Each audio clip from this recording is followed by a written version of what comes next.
오늘 주제는 기독교 강요입니다. 처음에 제가 강의는 기독교 강요할 때는 목차 위주로 개관했잖아요. 그래서 이번 강의는 좀 더 디테일하게 핵심 부분만을 좀 다루고자 해요. 내용이 많아요. 또 어렵고. 그래서 가볍게 들으면 핵심을 놓칩니다. 여러분, 기독교 강요는 성경 다음으로 읽히는 책이에요. 교리의 바이블이고 신학과 신앙의 완결판이라고 얘기할 수 있어요. 우리가 이제 다룰 건 3권인데 3권 전체는 믿음에 관한 내용입니다. 그러니까 성령께서 우리 하트에 믿음을 심어주고 또 성령의 주된 사역은 우리 안에 믿음을 심어주는 거잖아요. 그 3권은 기독교 강요 4권 중에서 가장 많은 분량을 차지합니다. 그리스도의 구속 사역으로 어떤 은혜가 우리에게 오며 또 어떤 효과가 일어나는 것을 알려주는 성령께서는 객관적인 하나님의 은혜 사건을 현실화시켰습니다. 그러니까 예수 그리스도의 화해 사업이 은혜의 수단을 통해 성령으로 말미암아 우리 인간에게 은혜와 또 믿음으로 또 구원이 일어나고 또 이렇게 얻은 그리스도인은 또 하나님 모든 요구에 응답하는 또 성화의 삶을 살아야 하는 겁니다. 그러니까 예정론의 선택교리가 구원론과 성화론, 나아가서 기도 다음에 놓였다는 게 특징이기도 해요. 그래서 오늘은 그 2장 신앙 부분을 좀 다루고자 합니다.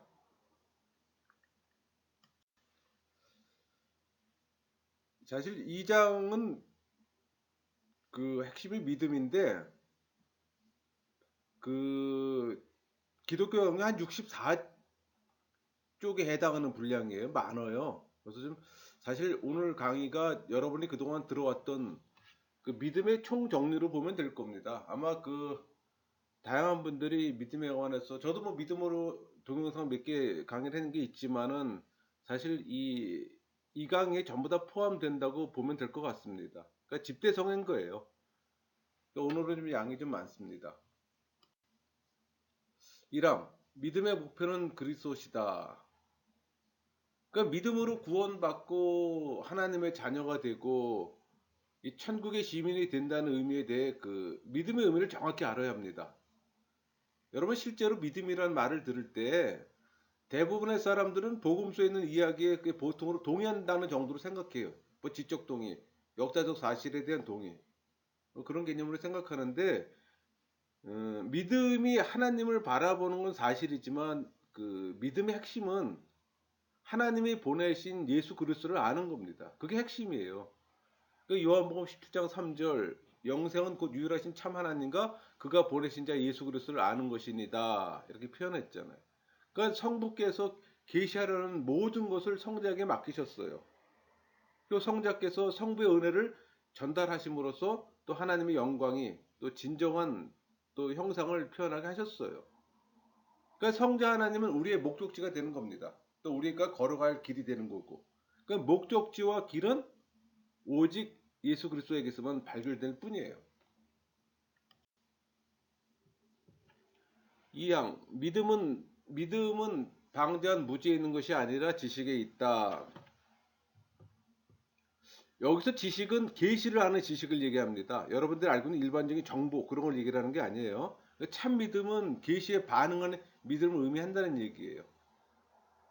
여러분 믿음의 정의가 바르지 못하면 힘을 약하게 만들면 맹신이라는 허구를 만들어내요. 그래서 많은 종교인들이 이 믿음에 대한 개념이 없어서 맹신하는 거예요. 무지죠, 무지. 그러니까 믿음의 근거는 무지가 아니에요. 지식입니다. 근데 그 지식이 세상적인 지식이 아니라 이 지식은 예수님에 대한 지식, 그것뿐만 아니라 예수님의 뜻을 아는 지식을 얘기를 하는 거예요. 그러니까 이 지식은 또 성령 세례 받은 사람만이 가질 수 있는 예수 그리스도에 관한 지식이 되는 거죠. 우리 고린도후서 5장 18절 모든 것이 하나님께로서 났으며 그가 그리스도로 말미암아 우리를 자기와 화목하게 하시고 또 우리에게 화목하게 하는 직분을 주셨으니 그러니까 그리스도를 통해 화목이 성립되기 때문에 성부께서 성자를 의와 성결과 생명으로 우리에게 주셨다는 것을 알 때 우리는 구원을 얻는 겁니다. 그러니까 이 지식으로 우리는 천국에 들어가는 거예요. 그러니까 우리의 감정을 교회에 굴복시킴으로써 천국에 가는 게 아니라 이 성령 세례를 받은 사람이 예수 그리스도를 아는 지식을 가질 때 그런 사람만이 천국에 들어갈 수 있다는 겁니다. 로마서 10장 10절 볼까요? 사람이 마음으로 믿어 의에 이르고 입으로 시인하여 구원에 이르니라. 그러니까 바울은 우리의 의의 근거인 하나님을 선하심으로 명백하게 인정하라는 얘기예요. 그러니까 이해에 입각한 신앙이 되는 거예요. 그걸 요구하는 겁니다. 사망, 로마 교회의 맹신이라는 교리는 근본적으로 잘못됐다. 우리가 기독교 강요를 이렇게 나누다 보면은 로마 교회 카톨릭 얘기가 종종 나와요. 그건 그럴 수밖에 없는 게 종교 개혁 이후에 쓰여진 책이기 때문에 그 당시 시대적 상황이 로마 교회의 교회와 대척점에 서 있는 위치에 있기 때문에 그럴 수밖에 없습니다.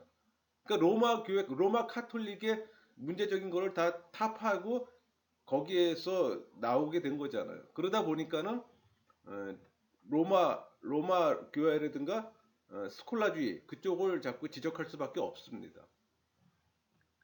여러분 무지를 인정하는 건 쉬운 일은 아닙니다. 그러니까 죄의 짐을 벗어버리고 또 하나님 앞에 가까이 나아갈 때 비로소 알게 되는 거예요. 그러니까 흔히들 그 소위 겸손한 태도를 가진 이 무지를 믿음이라고 부르는 것은 가장 어리석은 겁니다. 여러분 믿음이란 하나님과 그리스도를 아는 지식이에요. 교회에 대한 존경이 아니에요. 많은 사람은 착각들 합니다. 요한복음 17장 3절 영생은 곧 유일하신 참 하나님과 그가 보내신 자 예수 그리스도를 아는 것이니다 이렇게 말씀하고 있잖아요. 그러니까 무지로 마비된 자, 그러니까 무지를 자랑하는 자들이 교회의 권위와 판단에 찬성하기만 하면 올바른 신자라고 생각하는 거예요. 그 로마 교회에서 계속 가르쳐 왔던 겁니다. 그 맹신 있죠. 이것은 믿음에는 이해가 따른다는 이 성경 교훈을 모르는 무지의 소치입니다. 상 올바른 믿음조차도 항상 오류와 불신앙에 둘러싸여 있다. 우리가 이 세상의 나그네로 살고 있는 동안 맹신이라는 것이 있음을 우리는 인정해야 합니다. 그러니까 보지 못하는 일과 가려진 것들이 많을 뿐만 아니라 그런 것들이 오류의 구름에 쌓여 있어서 우리로 하여금 모든 일을 이해할 수 없게 만들어요. 가장 현명한 일은 겸손하게 노력해서 계속 전진하는 겁니다. 그러니까 바울도 신자들에게 권고할 때 어떤 일에 대해서 서로 생각이 다를 때에는 계시를 기다리라고 했어요. 그게 빌립보서 3장 15절 말씀이에요. 만일 어떤 일이 너희가 달리 생각하면 하나님이 이것도 너희에게 나타내시리라. 육신을 벗기까지는 원하는 대로 이해할 수 없다는 것이 우리가 체험적으로도 배우는 교훈이잖아요. 그러니까 평소 성경을 읽을 때 뜻을 이해하기 어려운 구절이 많잖아요. 그럴 때 우리는 자신의 무지하다는 걸 또 깨닫게 됩니다. 하나님께서는 이 굴레로 우리를 일정한 한도 내에 또 제어하시고 또 각 사람에게 이 믿음의 분량을 정하셔서 훌륭한 교사라도 항상 배우겠다는 이 태도를 갖게 합니다. 로마서 12장 3절 오직 하나님께서 각 사람에게 나누어 주신 믿음의 분량대로 지혜롭게 생각하라.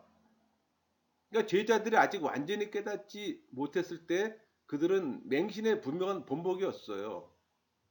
그들은 사소한 일에도조차 머뭇거리고 초보적인 진리조차 맛보기 어려웠습니다. 또 주님의 말씀을 따라가면서도 이해하는 점에서는 거의 진보가 없었어요. 사복음 소금을 느낄 수 있잖아요. 그러니까 무지가 그들의 마음을 지배하고 믿음은 또 어둠으로 둘러싸여 있습니다. 그래서 예수님 부활을 보고 그의 말씀이 참말인 것을 스스로 발견한 후에 믿었다고 얘기했습니다. 그때 처음으로 믿기 시작했다는 뜻은 아니에요. 숨은 믿음의 씨가 그때 새로운 힘을 터져 나온 겁니다. 그들은 예수님을 유일한 스승으로 존경했기 때문에 그들에게는 아직 맹목적인 신앙이 있었던 거예요. 그건 이 시대의 많은 교회 사람들도 동일한 현상입니다. 그러다가 그들은 그리스도의 가르침을 받아 그들의 예수님께서 자기들의 구주 되심을 또 확신하게 되는 겁니다. 그리고 예수님이 재림하셔서 은혜로 말미암아 또 제자들을 하늘로 인도하신다는 걸 믿었어요. 여러분, 누구를 막론하고 신앙에는 항상 불신앙이 섞여 있다는 증명은 충분합니다. 우와, 믿음의 필수적 선행으로 맹신. 여러분, 엄격하게 말해서 그 믿음의 준비 상태에 있는 믿음도 사실 맹신이라고 말할 수 있습니다. 우리가 사복음서를 보면은 그 복음의 교훈을 조금도 깨닫지 못하면서도 기적으로 예수님을 약속된 메시아라고 믿은 사람이 많았어요. 그러니까 이런 태도가 그들을 그리스도께 순종하는 마음을 가지게 되었고, 또 이 공경하는 태도를 신앙이라는 이름으로 또 불렀습니다. 그러나 그것은 믿음의 기초에 불과합니다. 그래서 자기 아들의 병을 고쳐주시겠다는 그리스도의 약속을 믿은 이 왕의 신하는 집에 돌아가서 다시 믿었다고 요한은 증거합니다. 그게 요한복음 4장 53절 말씀이잖아요. 그의 아버지가 예수께서 네 아들이 살아있다 말씀하신 그때인 줄 알고 자기와 그 온 집안이 다 믿으니라. 처음에는 그는 예수님께서 하신 말씀을 받아들였고, 그 다음에 예수님의 권위의 복종의 교훈을 받아들인 겁니다. 그러니까 우리가 알아야 할 것은 그가 교훈을 잘 받는 사람, 또 언제든지 배우겠다는 사람이 있는 사람이었다는 겁니다. 그러니까 예를 들면 아직 지식은 없을지라도 듣겠다는 생각이 있는 사람들을 우리는 보통 신자라고 불렸어요. 그건 지금도 마찬가지입니다. 물론 정확한 의미는 아니나 이는 선하신 예수님께서 그 경건한 자세에 어떤 영향을 주신 겁니다. 그러니까 가르침을 받으려는 태도와 이 배우려는 욕망은 맹신으로 만족하는 전적 무지와는 거리가 멀어요. 그 사도 바울은 디모데후서 3장 7절에서 항상 배우나 끝내 진리의 지식에 이를 수 없느니라 이런 표현이 있잖아요. 엄중한 책망입니다. 하물며 완전한 무지를 택하는 자들은 얼마나 더 큰 수치를 당하겠습니까? 6항 믿음의 근거는 하나님의 말씀에 있다. 성부께서 제시하시는 성자, 즉 복음으로 옷을 입으신 그리스도를 받아들인다면 이것이 참으로 그리스도를 아는 겁니다. 그러니까 복음이 인도하는 길에는 은혜 보물 창고가 열려 있어요. 만일 이 은혜의 보물 창고가 닫혀 있다면 우리는 그리스도 은혜를 받지 못할 겁니다. 그래서 사도 바울은 믿음과 교리를 불가분의 동반자로 결합시킵니다. 에베소 4장 20절 21절 볼까요? 오직 너희는 그리스도를 그같이 배우지 아니하였느니라. 진리가 예수 안에 있는 것 같이 너희가 참으로 그에게서 듣고 또한 그 안에서 가르침을 받았을진대. 그렇게 얘기했잖아요. 그러니까 복음에서 그리스도가 더 완전하게 계시되었기 때문에 사도 바울은 복음을 믿음의 말씀, 좋은 교훈이라고 말을 합니다. 그게 디모데 전서 4장 6절 말씀이에요. 그리스도 예수의 좋은 일꾼이 되어 믿음의 말씀과 내가 따른 좋은 교훈으로 양육을 받으리라. 이런 이유로 사도 바울은 믿음으로 말미암아 율법이 폐지되었다고 얘기합니다. 그게 로마서 10장 4절 말씀이잖아요. 그리스도는 모든 믿는 자에게 의를 이루기 위하여 율법의 마침이 되시니라. 바울이 의미하는 것은 그리스도의 새롭고 특별한 가르침이에요. 그러니까 우리는 믿음과 말씀 사이에 이 영속적인 관련이 있음을 또 생각해야 합니다. 여러분, 믿음과 말씀을 서로 분리할 수 없는 것은 태양에서 나오는 광선을 태양에서 분리할 수 없는 것과 같아요. 사도 요한은 이와 같은 이 믿음의 원천을 보여주려고 우리 요한복음 20장 31절 오직 이것을 기록하면 너희로 예수께서 하나님의 아들 그리스도이심을 믿게 하려 함이요 이렇게 말씀하시잖아요. 여러분, 이 듣는다라는 말이 일반적으로 믿는다는 뜻으로 해석됩니다. 사복음서 기자들이 보통 신자와 제자라는 말을 같은 뜻으로 사용했어요. 그러니까 믿음을 지탱하며 유지하는 근거는 말씀이에요. 여기서 말씀은 세르메온, 라틴어로 세르모넴인데, 우리 영어로는 프리칭, 아니, 로고스죠, 로고스. 그러니까 예수 그리스도에 관한 지식이에요. 그러니까 말씀에서 떠난 그 믿음은 넘어집니다. 그러므로 이 말씀을 제거하면 믿음은 조금도 남지 않아요. 그러나 이 말씀, 제가 지금 드리는 말씀, 어, 베르붐, 프리칭을 얘기하는 거예요. 말씀 선포. 그러니까 성령의 내적 음성을 듣지 못하면은 이 베르붐, 이 프리칭을 들어야 하는 거예요. 그러니까 자체는 그렇게 우리에게 오든 간에 그 거울과 같고 이 거울 속에서 우리가 하나님을 볼 수가 있는 겁니다. 그러므로 하나님께서는 이 사람의 도움을 사용하시든지 또는 자신의 힘만으로 하시든 간에 자신에게 이끄시고자 하는 사람들에게는 항상 설교의 말씀을 통해서 당신을 드러내세요. 그래서 여러분 보통 신학교 설교학에서 말씀을 선포할 때 그런 얘기합니다. 예수 그리스도를 나타내라고. 강조하는 이유가 바로 그거예요. 그러니까 설교를 통해서 예수 그리스도를 못 만나면 예수 그리스도를 못 만나는 겁니다. 그래서 사도 바울은 믿음을 이 복음에 대한 순종이라고 정의하고 또 빌립보 사람들에게 복음에 대해서 충성한 것을 칭찬했어요. 여러분 믿음의 뜻을 이해하려고 할 때 하나님이 존재하신다는 것을 아는 것만으로선 전부가 아닙니다. 중요한 건 우리에 대한 하나님의 뜻이 무엇인가를 아는 게 중요해요. 그러니까 우리의 관심은 하나님의 본성이 어떠하신가 보다 우리에 대해서 어떤 분이 되고자 하는가에 대해 있다는 얘기예요.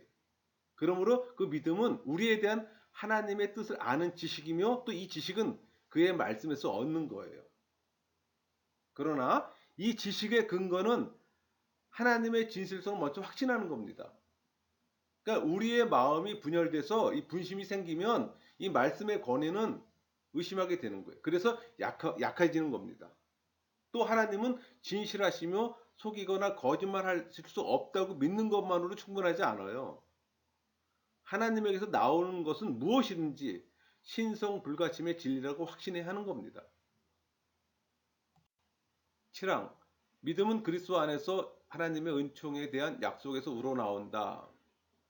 여기서 이 믿음은 약속, 언약입니다. 약속에서 시작되고 약속에서 계속되고 약속으로 끝나요. 그러니까 하나님이 하시는 이 말씀, 라틴어로 버챔이에요. 영어로 보이스고 목소리입니다. 내적 음성이에요.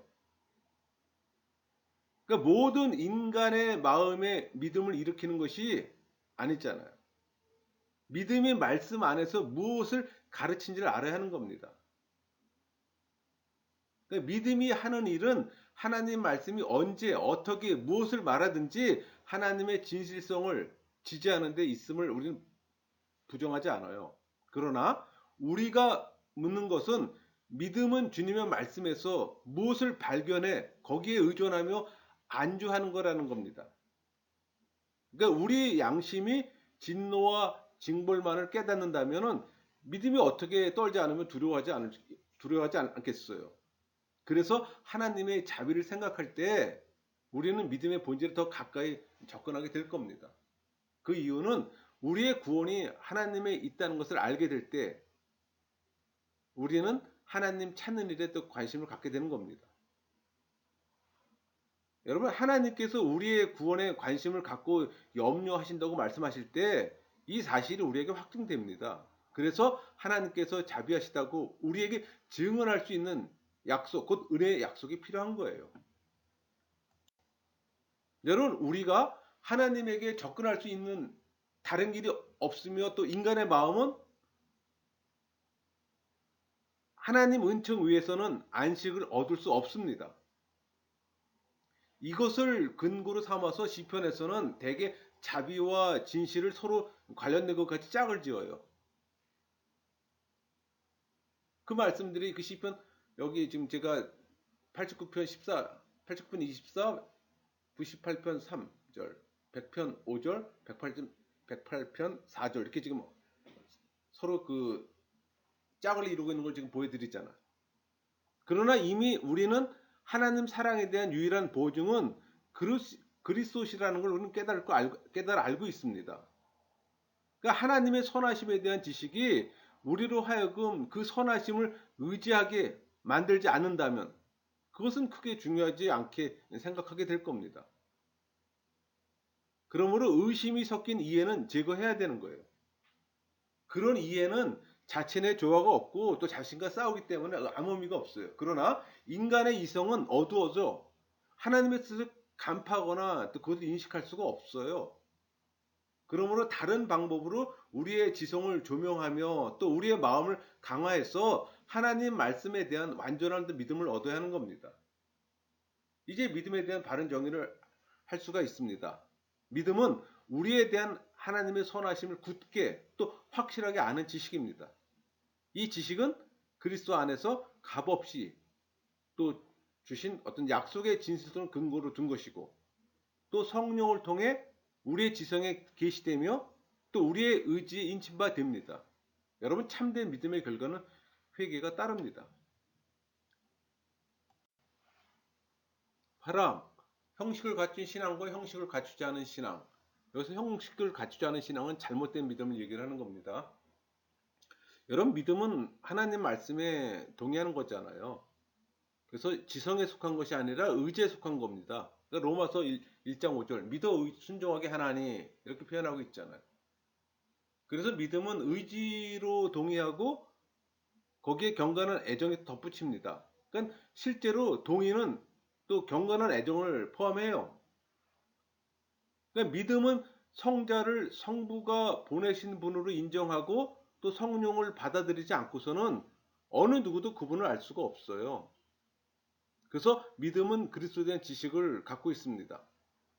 그러니까 하나님에 대한 지식은 지성의 문제가 아니라 의지의 문제예요. 하트의 의지의 문제라는 얘기입니다.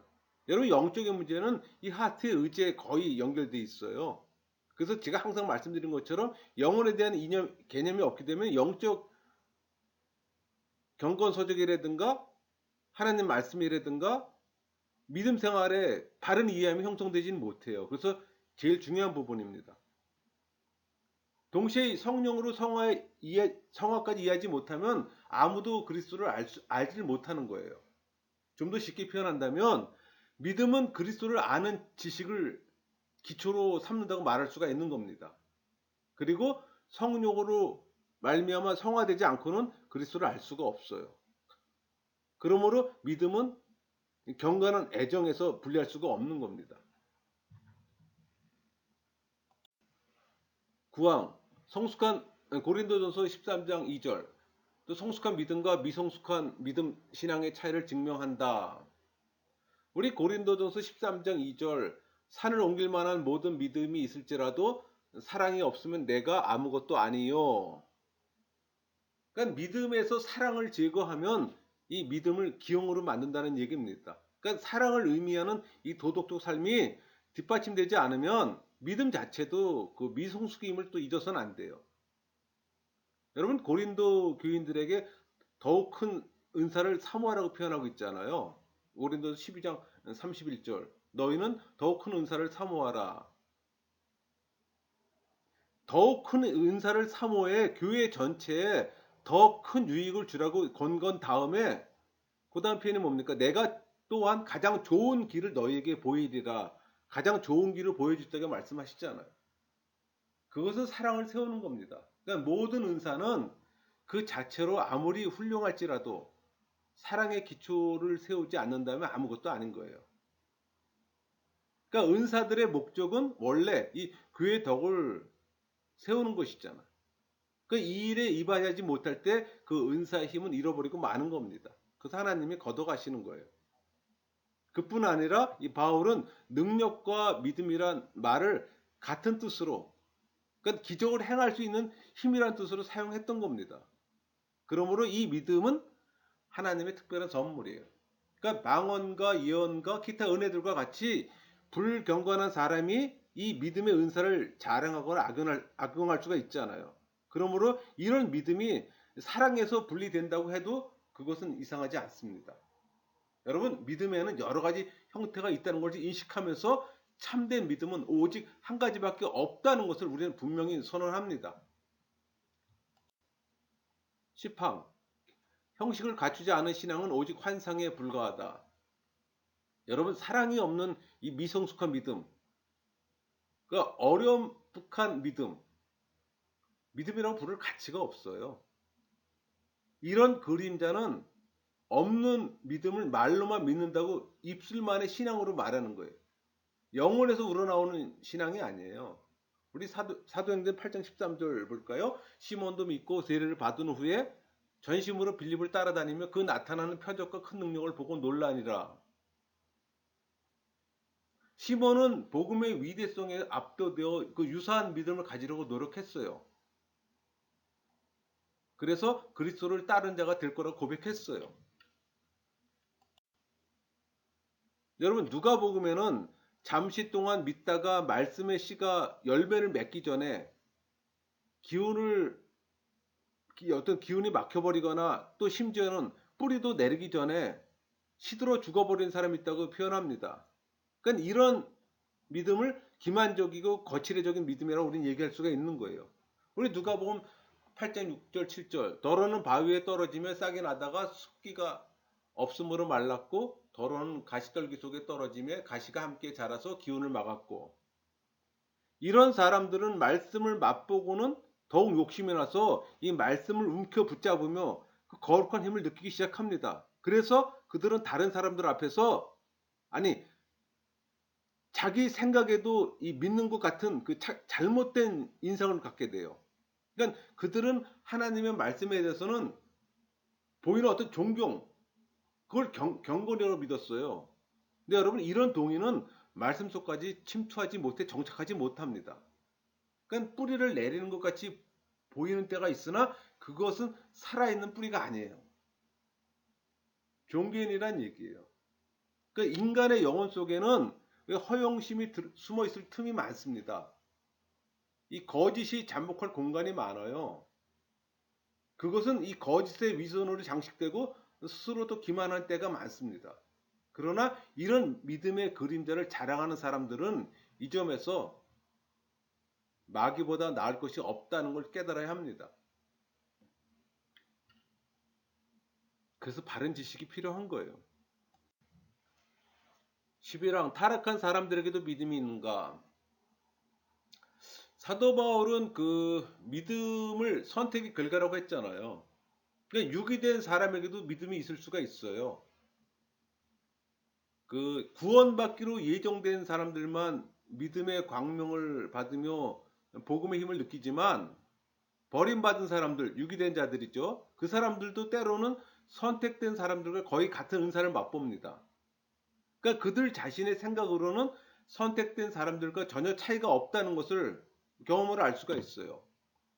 우리 히브리서 6장 4절에서 6절까지 볼까요? 한 번 빚을 받고 하늘의 은사를 맛보고 성령에 참여한 바 되고 하나님의 선한 말씀과 내세 능력을 맛보고도 타락한 자들은 다시 새롭게 하여 회개하게 할 수 없나니. 그래서 히브리서 기자는 버림받은 자들도 유기된 자들도 하늘의 은사를 맛본다고 했습니다. 이걸 잘못 해석하면 안 되겠죠. 예수님께서 그들도 일시적으로 믿는다고 하신 것은 조금도 불합리하지 않습니다. 우리 누가복음 8장 13절에 바위 위에 있다는 것은 말씀을 들을 때 기쁨으로 받으나 뿌리가 없어 잠시 믿다가 시련을 당할 때 배반하는 자요, 이런 표현이 있잖아요. 이것은 그들이 참된 믿음을 소유한 것이 아니라 주님께서 그들이 죄를 범했고 또 핑계할 수 없는 자임을 기억시키기 위해서 그들의 마음에 뭐 양자로 삼는 영을 받지는 못하더라도 주님의 그 선하심을 맛보게 해주십니다. 이런 종류의 신앙은 기만적이고 거칠의 신앙이에요. 왜? 영혼 깊이 감동을 준 것이 아니기 때문에. 그러니까 뿌리를 순간적으로 내린 것 같으나 생명이 자랄 만큼은 아니에요. 그러니까 택자들처럼 중생을 받았다는 뜻이 아니라 위선의 가면을 쓰고 동일한 믿음의 시초를 가진 것 같이 보이기 때문에.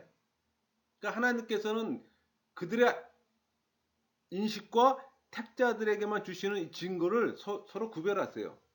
그러니까 그들에게는 그 인식이 완전한 결실에 이르지 못합니다. 그러니까 하나님께서는 그들에게도 자비를 베푸시지만 죽음에서 구출해 하나님 보호하에 두시지 않고 다만 임시로 자비를 보이실 뿐입니다. 선택받은 사람만이 믿음의 산뿌리를 받을 자격이 있다고 여기셔서 그들이 끝까지 견딜 수 있게 해주세요. 그게 마태복음 24장 13절이에요. 그러나 끝까지 견디는 자는 구원을 얻으리라. 12장 참믿음과 거짓된 믿음. 여기서 거짓된 믿음은 뭐 미성숙한 믿음, 맹목적인 믿음, 교회에서 시키는 대로 무조건 하는 믿음, 그걸 얘기를 하는 겁니다. 여기서 참믿음은 그 계시에 반응하는 믿음을 얘기를 하는 거예요. 그러니까 참된 믿음은 우리에 대한 하나님의 자비를 아는 지식과 그 자비의 그 진실성에 대한 확실한 신념이에요. 그러니까 성경은 선택된 사람들에게만 허락하는 이 비밀의 계시에 관해서 유기된 사람들이 계시를 통찰하고 그것에 도달한다는 것을 부정합니다. 그들에게는 오직 일시적인 인식만 있을 뿐이에요. 그들은 뿌리를 내릴 정도로 깊이 심지 못한 나무에 비교할 수가 있는 겁니다. 물론 그런 나무도 꽃과 잎과 열매를 열릴 수는 있어요. 그러나 시간이 지나면 쉽게 시들어버리잖아요. 반면 택자는 믿음이 약하더라도 하나님의 영이 그들이 양자가 되었다는 확실한 보증과 나련을 해줘요. 그게 에베소 1장 14절 말씀하고 고린도후서 1장 22절 말씀이에요. 이는 우리 기업의 보증이 되사 그 얻으신 것을 속량하시고 그가 또한 우리에게 인치시고 보증으로 우리 마음에 성령을 주셨느니라. 여러분, 악한 사람들도 하나님의 은총을 깨달을 때가 있습니다. 또 일순간 마음에 사랑하겠다는 감동도 일으킬 때가 있어요. 우리 성경에서도 그 사무엘서에 나오는 사울, 사무엘상에서 나오죠. 사무엘상에서 나오는 그 사울. 하나님을 사랑하겠다는 이 경건의 충동이 왕성할 때가 있었어요. 사울도 하나님을 자기 아버지 같은 분으로 알고 하나님의 선하심을 즐거워했었습니다. 그러나 오래가지 못했잖아요. 그래서 가짜 믿음과 참 믿음을 구분할 수가 있어야 돼요. 이 믿는다, 믿다, 어떤 목적을 대상화시키는 것이 가짜 믿음이에요. 참 믿음은 예수의 믿음을 선물로 받은 사람, 그 사람이 참 믿음의 소유자입니다. 우리가 믿음 얘기를 할 때 이 믿음에 대한 구분 여러분 정확히 해야 합니다. 제가 상당히 많은 강의에서 이 부분을 언급했는데 예수의 믿음과 가짜 믿음을 분명히 인식을 해야 됩니다. 예수 믿음은 내가 믿는다고 얻을 수 있는 게 아니에요. 성령 세례 받은 사람만이 가질 수 있는 믿음입니다. 그러나 이 가짜 믿음은 그냥 누구나 쉽게 기독교나 타 종교나 다 가질 수 있는 그 믿는다 믿다의 개념이 되는 거죠. 여러분, 버림받은 사람들은 사랑에 대한 이 신념이 영혼 속에 뿌리내리지 못하기 때문에 하나님 사랑에 완전히 보답하는 것이 아니고 고용인처럼 행동해요. 한마디로 종교인입니다. 그래서 이 칭의 개념과 양자됨을 깨달아야 합니다. 우리가 하나님에게 기도를 드릴 수 있는 확신을 일으키는 사랑을 의미해요. 그게 양자예요. 고용인이 아닙니다. 그러니까 요한 복음에 따르면 이 버림받은 사람들은 그리스도를 믿었으나 그리스도께서 우리 요한복음 2장 24절 예수는 그의 몸에 그들에게 의탁하지 아니하셨으니 이는 친히 모든 사람을 아심이요 이렇게 말씀하신 것은 바로 이런 사람들을 가리키는 겁니다. 그러니까 일시적인 신앙과 살아있는 이 영구적인 신앙 사이에 유사점이 많아요. 그래서 우리는 공통신앙이라고 보통 얘기를 하는데 만일 그런 공통신앙에서 낙오된 사람이 많지 않았다면 예수님께서는 제자들에게 우리 요한복음 8장 31절 32절 볼까요? 예수께서 자기를 믿은 유대인들에게 이르시되 너희가 내 말에 거하면 참으로 내 제자가 되고 진리를 알지니 진리가 너희를 자유롭게 하리라. 이런 유명한 말씀이 있잖아요. 아마 그렇게 말씀 안 했을 겁니다. 그러니까 여기서 그리스도께서는 자신의 가르침을 받아들인 사람들 향해 믿음 안에서 전진하라고 권면하세요. 나태함으로 인해서 이미 받은 빚을 꺼지지 않게 하라고 말씀하시는 겁니다.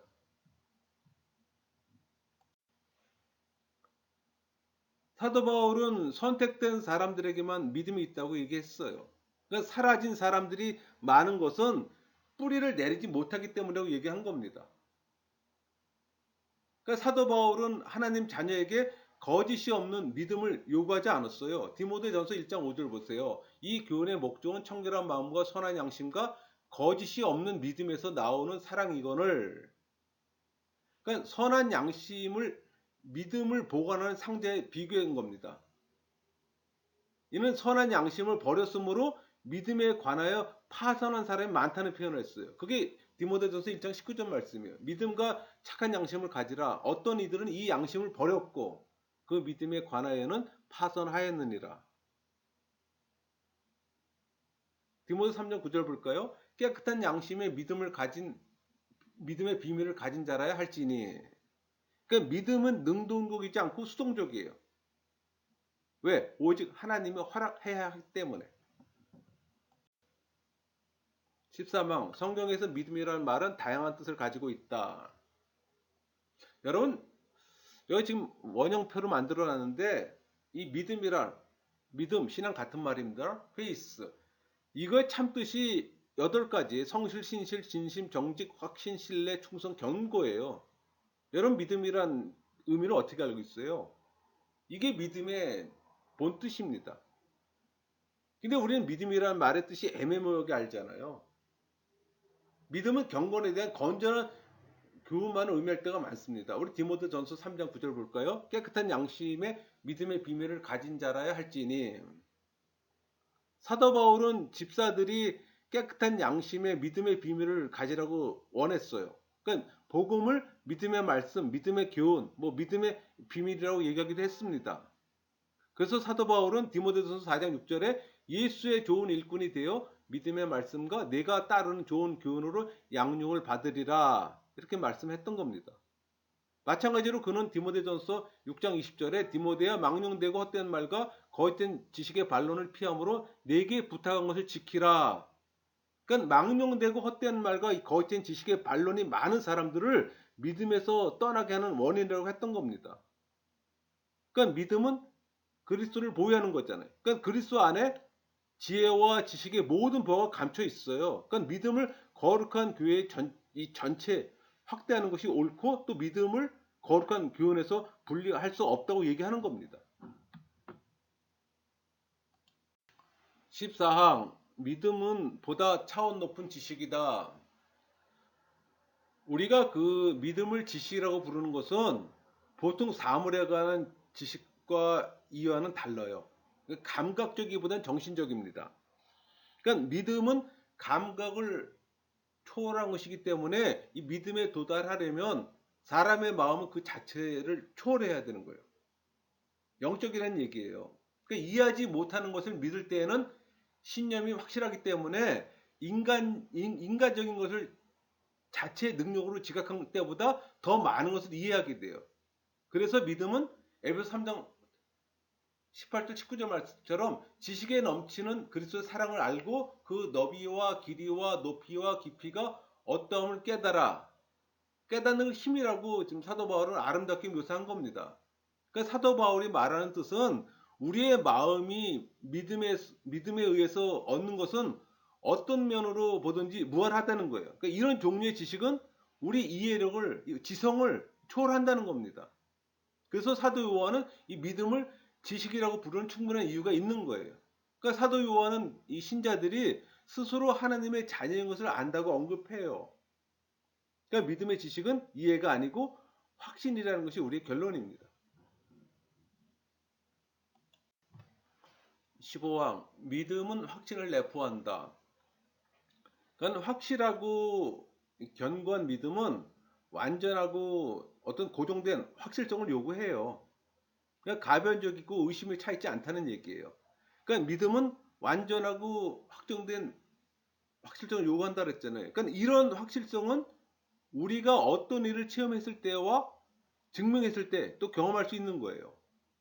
그러니까 우리 마음에는 불신앙에 깊이 뿌리박혀 있잖아요. 그러니까 우리는 이 불신앙으로 많이 기울어져 있기 때문에 어려운 어떤 경험을 겪지 않고는 하나님이 신실하다고 입으로 고백하는 것 자체가 어렵다는 얘기예요. 그러니까 특히 현실 생활에서 부딪힐 때 사람들이 쉽게 흔들리잖아요. 그러니까 그 숨은 약점들이 드러나요, 사람들이. 어려울 때 되면 사람들의 약점이 다 드러났잖아요. 그러므로 성령께서 하나님 말씀에 뛰어난 어떤 칭호를 사용해서 그 권위를 높이시는 것은 당연합니다. 여러분, 성령의 의도는 병을 고치며 우리가 하나님의 약속을 완전히 믿게 하시려는 겁니다. 그러니까 하나님의 선하심을 의심할 여지가 없게 만드는 것이 믿음이에요. 그게 골로새서 그 2장 2절이나 데살로니가 전서 1장 5절, 히브리서 6장 11절, 10장 22절 그 말씀드리잖아요. 그러나 하나님의 선하심의 이 감미로움을 우리가 느끼며 직접 체험하지 않고서는 이 확신이 생길 수가 없어요. 그래서 사도 바울은 믿음에서 확신이 나오고 확신에서 담대함이 생긴다고 얘기했던 겁니다. 우리가 평온한 마음으로 하나님 앞에 서지 못한다면 거기는 바른 믿음이 없다는 것을 분명히 보여줍니다. 이 담력, 양자됨을 얘기를 하는 거죠. 이 담력은 하나님의 선하심과 구원을 확신하는 데서만 생길 수가 있는 거예요. 그러니까 이 점은 의심할 여지가 없기 때문에 믿음을 확신이라는 말로 바꾸어 사용하는 경우가 많았어요. 에베소 3장 12절 볼까요? 우리가 그 안에서 그의 믿음으로 말미암아 담대함과 확신을 가지고 하나님께 나아감을 얻느니라 이렇게 표현하고 있잖아요. 16항 믿음의 확실성. 여러분, 믿음의 중요 포인트는 하나님께서 제시하시는 그 자비의 약속은 받아들임으로써 그것을 우리 것으로 만드는 겁니다. 그러니까 믿음을 받아들일 때 화평이라는 확신이 생기는 거예요. 그게 로마서 5장 1절 볼까요? 그러므로 우리가 믿음으로 의롭다 하심을 받았으니 우리 주 예수 그리스도로 말미암아 하나님과 화평을 누리자. 그 화평 속에서 확신이 생기는 겁니다. 그러니까 이 확신은 하나님의 심판 앞에서 양심을 평온하며 평화롭게 만들어요. 샬롬의 상태를 만든다는 얘기예요. 그러니까 하나님이 약속하신다는 것을 굳게 확신하는 사람만이 진정한 신앙인입니다. 17항 시험에 맞서 투쟁하는 믿음. 신자들의 경험은 서로 다르잖아요. 그러니까 자신을 향한 하나님의 은혜를 인정하면서도 또 그들은 불안과 공포에 시달리기도 해요. 그러니까 그들의 마음을 괴롭히는 시험은 너무도 강렬해서 믿음의 확실성과는 조화가 이루어지지 않은 것처럼 보이는 경우도 많아요, 여러분. 그러니까 믿음은 확신을 가져야 한다고 말하면서도 또 의심의 기미가 없는 이 확실성을 의미하거나 뭐 염려로 흔들리는 보장을 의미하지는 않아요. 오히려 신자들이 자기의 불신함과 부단히 싸운다는 걸 말합니다. 우리는 신자들의 양심이 아무런 동요도 없는 평화로운 안식을 누린다고는 생각하지 않아요. 그럴지라도 우리는 어떤 시련을 당할 때 하나님의 자비로부터 얻는 그 확실한 신념에서 떠나게 된다는 것을 부인합니다. 다윗의 삶을 예로 들면 다윗은 불안했다는 이 탄식을 무수히 얘기했습니다. 우리 시편 42편 5절 11절 동일한 말씀이지만 내 영혼아 내가 어찌하여 낙심하며 어찌하여 내 속에서 불안해하는가. 확실히 놀라며 당황한다는 것은 불신앙의 명백한 징조입니다. 또 하나님에게 버림을 받았다고 생각하는 건 마찬가지예요. 여러분, 공격을 받으면서도 믿음은 신자들의 마음을 지켜줍니다. 또 그 효력에 있어서는 종려나무 같아요. 우리 시편 92편 12절 볼까요? 의인은 종려나무 같이 번성하며 레바논의 백향목 같이 성장하리로다. 그러니까 믿음으로 자기가 들어갈 문을 열지 않는다면 그는 계속 떨다가 드디어 하나님을 저버리게 된다는 겁니다. 그러나 신자들은 이 무거운 시험에 눌리며 거의 뭉개질 정도가 되더라도 또 끊임없이 일어나요. 거기에 어려움과 고통이 없는 건 아닙니다. 그리고 그들은 자기의 마음이 약한 것을 알기 때문에 시편 기자처럼 우리 119편 4절을 볼 거예요. 진리의 말씀이 내 입에서 조금도 떠나지 말게 하소서. 이렇게 기도하는 겁니다. 그러나 그들은 낙심하거나 돌아서지 않고 싸움을 계속해요. 그리고 기도로 자기의 나태한 자신을 채찍질하며 또 해이한 생활을 무감각한 상태에 빠지는 일이 없도록 또 항상 조심하는 겁니다. 18항 믿는 자들의 마음 가운데 있는 갈등. 신자들은 항상 내면적 갈등 속에 살아갑니다. 또 경건한 심령은 내면에서 또 분열을 인식해요. 그 이유는 이렇게 한 6가지 됩니다. 아니, 6가지가 아니라 3가지죠. 그러니까 하나님의 선하심을 인식함으로 달콤함에 졌지만 불행을 통해 또 쓰라림을 맛보고 또 슬퍼해요. 또 복음의 약속을 믿고 안심하면서 또 다른 한편에서는 이 불법을 자행하면서 두려워 떱니다. 또 한편으로는 이 생명을 소망하에 기뻐하는데 또 한편으로는 죽음을 직시하고 두려워 떨어요. 이런 변동은 믿음이 불완전한 데서 생기는 겁니다. 그러니까 현재 삶에서는 이 불신앙의 병을 완전히 치료하고 신앙으로 충만하게 채우며 이 차지하는 어떤 행운을 볼 수가 없어요. 따라서 여러 가지 갈등이 생깁니다. 그러니까 육체의 잔재 속에 안주하는 이 불신앙이 내면에 자리 잡고 있는 이 믿음을 공격해요. 여러분, 신자의 마음에 확신과 의심이 섞여 있기에 우리는 항상 하나님의 뜻을 혼동하게 되는 겁니다.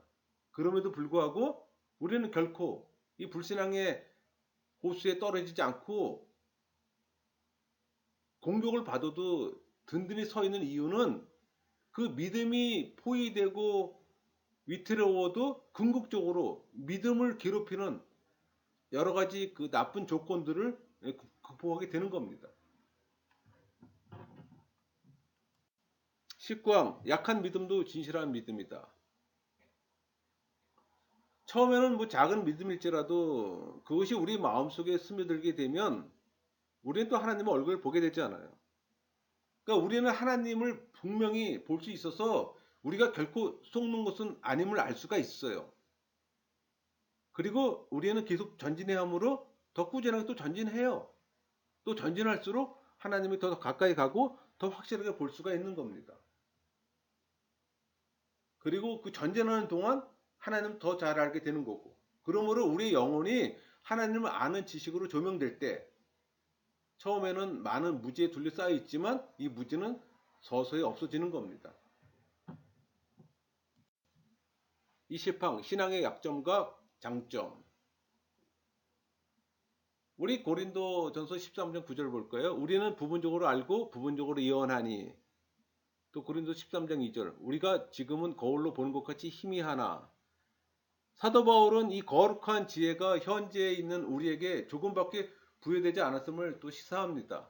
이 말씀의 뜻은 우리가 육신의 짐을 지고 신음하는 동안은 믿음이 불완전하다는 얘기예요. 그러니까 우리 자신이 불완전함으로 더욱 끊임없이 배워야 한다는 걸 얘기를 하는 겁니다. 그러니까 우리 각 사람은 자기의 무지가 장애와 방해물이 되어 가까이 접근해야 할 곳까지 가지 못한다는 얘기예요.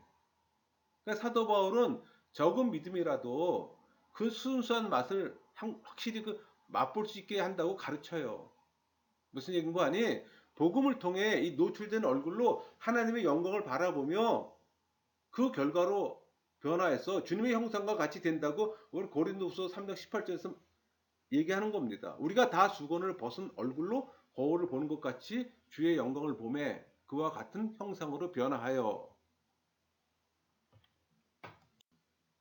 21항, 하나님의 말씀은 믿음의 방패이다. 이런 믿음은 불신앙의 공격을 견디기 위해 또 말씀으로 자신을 무장합니다. 방위태세를 강화시킨다는 얘기예요. 그러니까 믿음과 말씀은 또 불가분의 관계를 맺잖아요. 어떻게 보면 말씀은 믿음의 방패예요. 그래서 믿음은 이런 공격을 견디기 위해서 말씀으로도 무장하고 또 스스로 변해야 합니다. 여러분, 그래서 저기 말씀 자꾸 봐야 되는 거예요. 그러니까 신자의 마음이 번뇌와 괴로움을 당할지라도 결국은 또 어려움을 극복해요. 그리고 또 하나님의 자비를 믿는 이 확신은 지켜갑니다. 오히려 시험하며 괴롭히는 모든 싸움은 이 확신을 굳게 만드는 결과를 초래해요. 이것을 증명하는 것은 성도들이 하나님의 징벌로 심각한 어떤 압박을 받을 때에도 하나님 앞에서 자기들의 불평을 토로한다는 사실입니다. 그러니까 우리 토론을 하나님께서 전혀 들어주지 않는 것처럼 느껴질 때에도 그들은 하나님께 간구합니다. 여러분 그렇게 하지 않아요?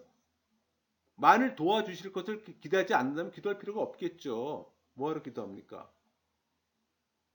사실 하나님께서는 도와주신다는 것을 믿지 않는다면 기도할 생각이 아예 하지 않을 거예요.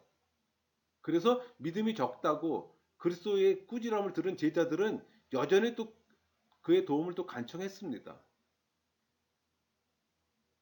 여러분, 믿음의 뿌리는 성도의 가슴에서 뽑히는 법이 없어요. 굳게 박혀 있어요. 믿음이 아무리 흔들리고 좌우로 구부러져도 잘 견뎌냅니다. 결코 썩지 않은 씨와 같은 이 하나님 말씀은 또 열매를 맺어요. 씨의 번식력은 소멸되거나 죽는 법이 없어요. 그래서 욥은 그의 희망이 원대에서 비록 하나님께서 그를 죽인다고 하더라도 여전히 하나님을 신뢰할 것을 언급했습니다. 그게 욥기 13장 5절, 15절 말씀이에요. 그가 나를 죽이시리니 내가 희망이 없노라. 그러나 그의 앞에서 내 행위를 아뢰리라. 어거스틴도 말했습니다. 악마가 아무리 큰 계략으로 공격할지라도 믿음이 거하는 우리 속마음에 들어오지 못한 이상 결론 물러나고 말 거라고. 그래서 결과적으로 판단한다면 이 신앙인은 모든 전투에서 승리하며 또 새로운 힘을 얻은 후에 다시 또 전쟁터로 나가는 거예요. 그게 신앙인의 모습이에요. 22장 옳은 두려움. 여러분, 믿음을 세우는 데 있어서 두려움과 떨리면은 우리 빌립보서 2장 12절 볼까요? 항상 복종하여 두렵고 떨림으로 너희 구원을 이루라. 이 떨리면은 여러 요소가 있어요. 그러니까 그것은 주님을 경외하는 것, 주님을 의지하는 법, 또 주님을 떠난 삶의 허물을 깨닫는 걸 얘기를 합니다. 이것은 그 믿음의 확실성을 감소시키기보다는 오히려 더 확고하게 만들어줘요. 그러니까 경고치 못한 자들에게 하나님의 진노가 내린 그 예를 보고 신자들이 그것을 자기들에 대한 경고로 생각하는 거예요. 그러니까 같은 죄를 지어서 하나님의 진노가 내리지 않도록 각별히 주의할 때 신자들은 이런 두려움과 떨리는 마음을 갖게 되는 겁니다. 또 자신의 가련한 상태를 반성해서 전적으로 또 주님께 의지할 줄 알게 되고 또 주님을 떠난 자신들은 어떤 바람보다도 불안정하며 덧없는 존재임을 깨달을 때 신자들은 또 두렵고 떨림을 경험하게 되는 겁니다. 여러분 그런 경험들 하시잖아요. 그러니까 바울이 하나님께서 이스라엘 백성들에게 내리신 징벌을 일일이 묘사하는 이유는 고린도 신자들의 마음에 두려움을 일으켜서 그들이 같은 악행에 걸리지 않도록 하는 겁니다. 그게 고린도전서 10장 11절 말씀이에요. 그들에게 일어나는 이런 일은 본보기가 되고 또한 말세를 만난 우리를 깨우치기 위하여 기록되었느니라. 그러니까 바울은 이런 방법으로 그들의 확신을 약하게 만드는 것이 아니라 그들의 육신의 태만을 일깨워 주는 겁니다. 그 사도 바울이 그 빌립보서 2장 12절에 항상 복종하여 두렵고 떨림으로 너의 구원을 이루라 이렇게 가르칠 때 주님의 권능을 높이며 자기를 낮추는 것이 습관화되어야 된다는 얘기입니다. 그러니까 주님을 의지해 마음의 확신을 얻으려면 자신을 믿지 말고 자신의 파멸 상태를 인식하고 두려움을 느끼는 것이 가장 효과적이라는 얘기예요. 그럼 하나님의 자비를 의지하는 이 담대한 믿음과 하나님 앞에서 우리가 느껴야 하는 이 경건한 두려움이 결합된다는 겁니다. 그러니까 바울은 두려움과 떨림은 하나님의 깊으신 뜻이며 또 그것을 통해 백성에게 올바른 의욕과 용감하게 실천하는 능력을 주신다고 말하는 겁니다. 여러분 경건은 하나님에 대한 경외감이잖아요. 또 은혜가 임할 때 은혜의 감미로움과 즐거움은 경외와 감동을 또 가득하게 채워줘요. 그래서 하나님을 의지하며 하나님의 권능에 또 겸손히 복종하게 되는 겁니다. 24항 확실성이 확고부동한 믿음은 그리스도께서 우리와 하나가 되시기 때문이다. 여러분 굳건한 믿음은 우리를 그리스도와 하나 되게 만들지만 로마 교황주의자들은 믿음을 잘못 가르쳤어요. 그들은 그 스콜라주의 영향을 받았잖아요. 그래서 확신에 불신을 섞어서 허구적 신앙을 갖게 했던 겁니다. 그러니까 입술로는 그리스도를 바라볼 때 소망이 생긴다고 주장했지만 또 비참함을 통해 은혜를 바라보게 한다는 사실을 또 알지 못하겠어요. 간단히 말하면 그들은 양심을 소망과 공포 사이에다 놓고 가끔 번갈아 가면서 이쪽부터 왕나게 만들었던 거예요. 그들이 말하는 소망과 공포의 관계는 소망이 높아지면 공포는 억압되고 또 공포가 다시 올라가면 소망이 내려간다는 거예요. 반비례한다는 얘기예요. 그러니까 그들은 그리스도를 보면 거기에는 확실한 구원이 있지만 돌이켜 자신을 보면 거기는 확실한 멸망이 있다는 얘기. 그러니까 불신앙과 교망의 소망이 서로 그 교대로 우리 마음을 지배한다고 말하는 겁니다.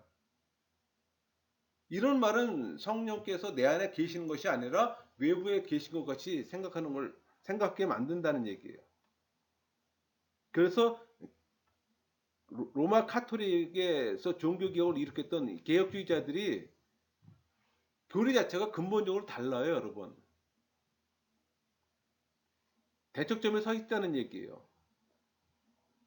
우리가 그리스도께 구원을 기대하는 것은 그가 멀리 나타나시기 때문에 아니라 우리가 그의 몸에 접붙임을 경험했잖아요. 그건 모든 은혜뿐만 아니라 예수 그 자체를 우리가 지금 받는다는 얘기란 말이에요.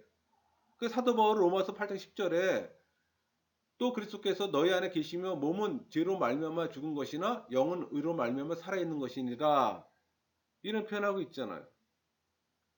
그리스도께서는 우리 밖에 계시는 것이 아니라 우리 안에 계시다는 겁니다. 그리스도께서는 끊을 수 없는 교제의 관계로 우리와 결합해 계실 뿐만 아니라 놀라운 영적 교통에 의해 날이 갈수록 더욱더 우리와 한 몸이 되시며 마침내 완전한 일처가 되신다는 거예요. 25왕 믿음의 두 가지 면에 대하여 베르나르드가 한 말. 중세 시대 그 신비주의자 클레르보 베르나르드 이 사람이 지금 한 말을 여기 표기해 놨는데 나는 하나님의 은혜로 영혼에서 상반되는 국면을 발견한 것 같다. 영혼을 그대로 보면 그것은 무로 돌아가는 것과 같다. 영혼이 가진 가련한 상태를 일일이 들어 말할 필요가 어디 있겠습니까? 영혼이 죄의 짐을 지고 암흑에 둘러싸였으며 쾌락의 노예가 되어 육정과 정욕에 끌어오르며 망상이 가득하여 항상 악에 쏠리며 각종 제약에 끌리는 영혼. 한마디로 말해서 수치와 혼란이 가득한 상태입니다. 이 점을 좀 더 명백하게 말하면 이제 우리가 무언가를 검토한다면 우리는 아무것도 아니요. 또 크게 역임을 받는 것을 검토해 본다면 우리의 자랑은 적어 보이겠지만 또 이전에 비해서 아마도 훌륭할 것이며 그래서 우리 자신을 자랑할 것이 아니라는 표현이에요. 그게 이제 우리 고린도후서 10장 17절하고 같은 맥락이에요. 자랑하는 자는 주 안에서 자랑할지니라. 그러니까 그가 우리를 구원하기로 작정하셨다면 우리는 그 자유를 얻으리라고 우리가 생각한다면 우리는 용기를 내도 무방합니다. 하나님 마음속에 있어요. 그러니까 우리 자신이 존귀하기 때문이 아니라 하나님께서 존귀하게 여겨주기 때문에.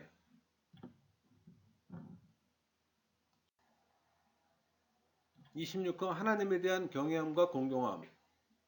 여러분 여호와를 경외함에 대해서는 지식의 근본이라고 얘기합니다. 잠언서 1장 7절 여호와를 경외하는 것이 지식의 근본이거늘. 또 다른 곳에서는 그 지혜라고 얘기해요. 잠언서 15장 33절 여호와를 경외하는 것은 지혜의 훈계라. 그러니까 여호와를 경외함은 하나지만 그 근본 의미는 이중적이에요. 그러니까 이는 하나님께서는 아버지와 주인으로서의 경배를 받을 고유의 권리가 있기 때문에 그 하나님을 경배하는 사람은 하나님께 대해 순종한 아들로서 그리고 동시에 충성된 종으로서 처신해야 할 겁니다. 그러니까 주님에 대한 우리의 경외는 공경과 두려움이 섞여 있어요. 그러니까 한 마음이 두 가지 마음을 가진다는 건 이상할 게 없어요. 여러분 성부께서 우리에 대해 어떤 분이신가를 깊이 생각하는 사람은 하나님을 노하게 하는 것은 죽음보다 더 무서워합니다. 그러나 꺼리낌 없이 죄를 짓고자 하는 육체의 욕망을 불순한 것이므로 우리는 그것을 억제하려면 우리를 자기 능력 아래 두신 하나님께서는 모든 불의를 미워하신다는 것을 즉시 생각해야 합니다. 여러분 어떤 죄가 생각나세요? 하나님이 그 싫어한다는 걸 생각하셔야 하라는 얘기예요. 그리고 악한 생활을 해 하나님의 진노를 격발시키는 사람은 벌을 면하지 못할 겁니다. 27항 자녀와 종의 두려움. 요한일서 4장 18절 사랑 안에 두려움이 없고 온전한 사랑이 두려움을 내쫓나니 두려움에는 형벌이 있음이라. 사도 요한이 말하는 이 두려움은 불신앙에서 생기는 공포심이에요. 그러니까 신자의 두려움과는 다릅니다. 그 악한 자들이 하나님을 두려워하는 것은 하나님을 불쾌하는 것 때문에 두려워하는 게 아니라 자기가 벌을 받을 거에 대해서 두려워하는 거예요. 그러니까 하나님께서 벌을 주시는 권능이 있다는 걸 알기 때문에 그 진노에 대해서만 두려워하는 겁니다. 그들이 하나님의 진노를 그렇게 무서워하는 이유는 그 진노가 자기 위에 머물러 있다고 생각하기 때문이에요. 언제든지 자기 머리 위에 떨어질 거라고 생각하기 때문에 두려워하는 겁니다. 그러나 신자들은 하나님을 노하게 하는 걸 두려워하잖아요. 그래서 그들은 벌 받을 일을 하지 않도록 더 조심하는 겁니다. 28항 신앙에 보증하는 것은 지상의 명령이 아니라 하나님의 은혜다. 믿음은 그 하나님의 자비로우심을 바라보는 거잖아요. 또 우리는 하나님의 선하심으로 또 구원과 영생을 얻었고, 그러니까 하나님께서 우리에게 호의를 갖는 이상 구원을 확신하게 됩니다. 여러분, 믿음은 장수나 부귀를 기대하지 않아요. 또 하나님께서는 이런 것들을 우리를 예정하시지도 않으셨고, 믿음은 한 가지 확신이면 족합니다. 지금 생명을 유지하는 데 필요한 것이 없다 해도 하나님께서는 결코 우리를 버리지 않으신다는 확신. 여러분, 그 믿음이 가진 그 중요한 확신은 내세의 생명을 기대하는 데 있습니다. 그러니까 말씀은 내세의 생명을 의심할 여지가 없는 것을 단정해줘요. 그러니까 택함 받은 사람들은 불행과 재난이 닥쳐와도 하나님의 선하심을 완전한 행복으로 느끼는 데는 지장받지 않습니다. 우리는 행운을 다른 말로 하나님의 은혜 받는 것이라고 얘기합니다. 이는 우리의 모든 좋은 일이 이 근원에서 흘러나오기 때문에. 그래서 여러분 신앙인들 일상의 삶에서 은혜 받는 삶을 은혜 받는 걸 많이 경험해야 되는 겁니다.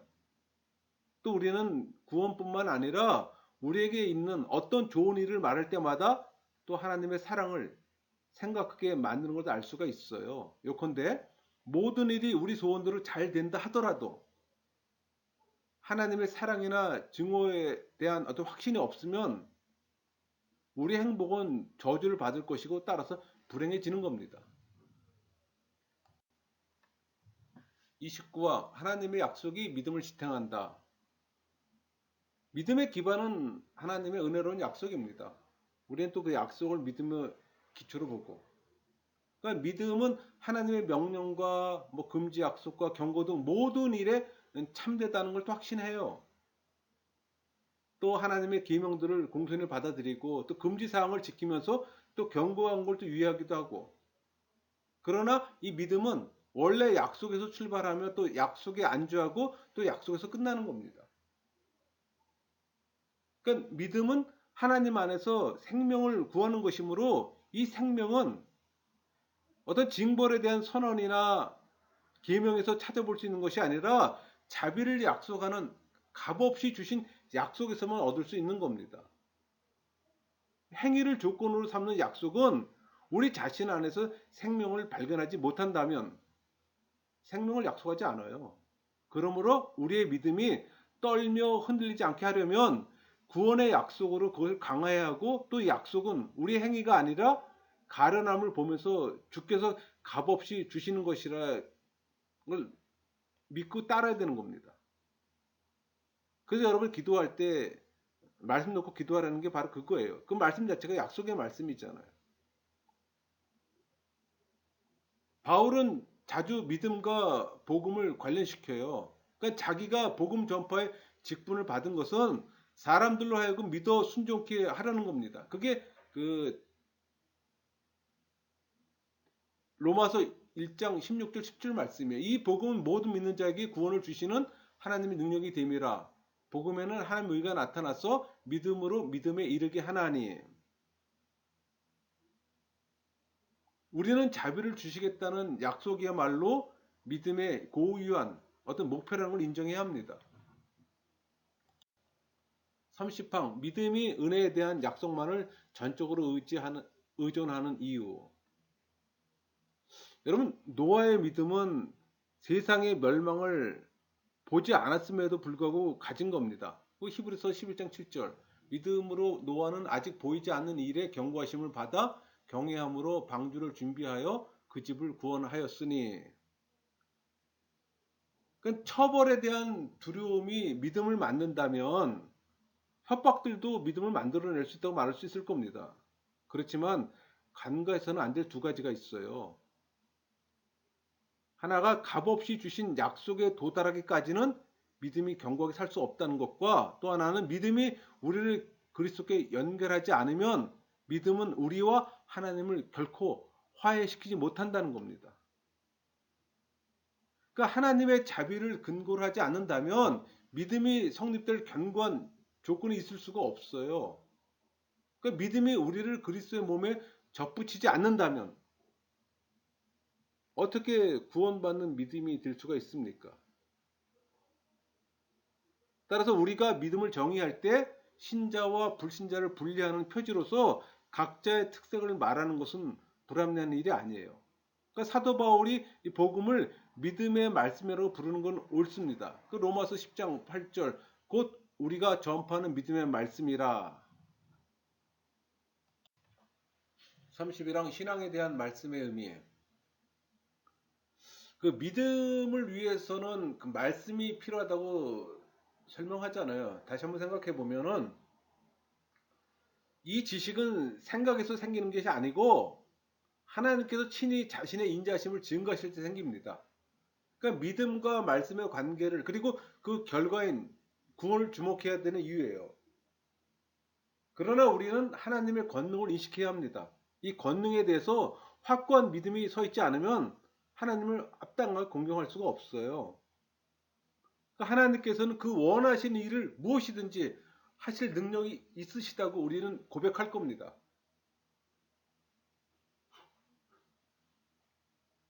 그러니까 하나님의 크신 능력과 이 행하신 일에 대한 생각은 말씀이 없으면 곧 사라집니다. 그러므로 하나님께서 이 은혜의 증거로 조명해 주시지 않는다면 어떤 믿음도 있을 수가 없어요. 이 단정에는 합당한 근거가 있습니다. 여러분, 사람의 마음은 조금이라도 단속을 완하면 아주 빨리 새길로 빠져버려요. 그러나 이 사람의 태만과 이 무력은 신앙을 흐리게 할지라도 소멸시키지는 못합니다.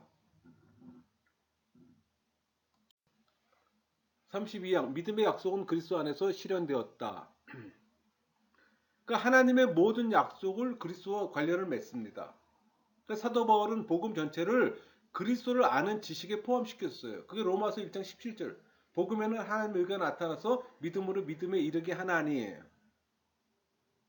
고린도후서 1장 20절. 하나님의 약속은 얼마든지 그리스도 안에서 이해가 되니. 그렇게 가르칩니다. 이 사실에 대한 이유는 간단해요. 왜냐하면 하나님께서는 어떤 일을 약속하실 때 그 약속을 통해 자신의 선하심을 증거하세요.